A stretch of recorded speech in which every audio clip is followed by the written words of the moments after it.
one thing I wanted to share with you, I thought was so interesting. I found this a few years ago.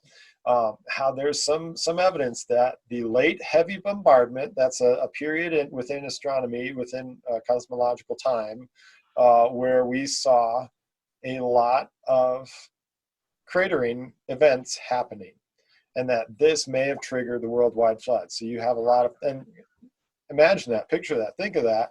If you've got a lot of things coming from outer space, these impactors, these asteroids coming from outer space, meteors, Yeah.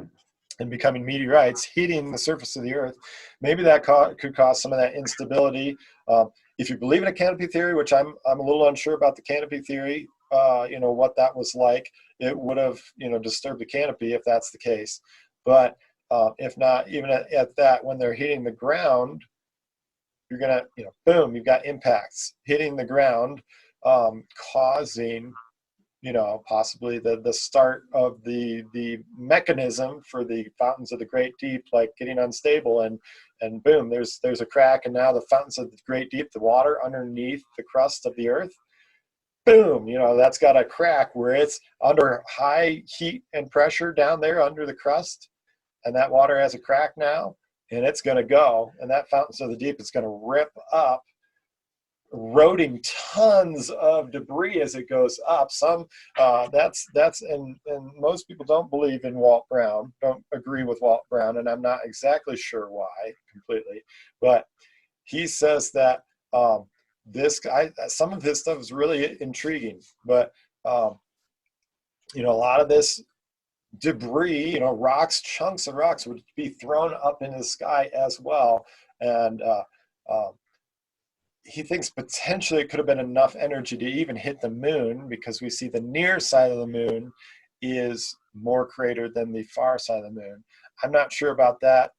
In any case, if we have an impact on the Earth, you could still have a lot of these asteroids coming around the Earth that miss the Earth, but are swung around the Earth and hit the moon too. That could still be an option to form the incredible cratering on the moon. But you see, so as the fountains of the great deep break forth, and then you got the streams of high heat and pressure water flowing up into the sky, causing the 40 days of rain and the rising tsunamis and stuff of the waters during the beginning of the flood. There's even an interesting article about this. Could be it's from Walt Brown's book, or I don't know if it's in his you'd have to get the updated version especially, but there's scientific experiments that maybe this is even how radiometric elements were formed. That maybe, because radiometric elements ultimately are harmful to our bodies because of the radiation. So why would God create radiometric elements, at least in our vicinity? Maybe, there's a purpose for them, because we can harness the energy from them, right? But you wouldn't want God creating that right next to us, where we could get cancer and stuff. So there's the suggestion that in the flows of water at the beginning of the flood, it could have caused the radioactive elements to bind together. I'm blanking on the name of it, but look up Origin of Radioactive Elements by Walt Brown, and he's got another couple of researchers that have been working on that. Really intriguing, at least, if nothing else.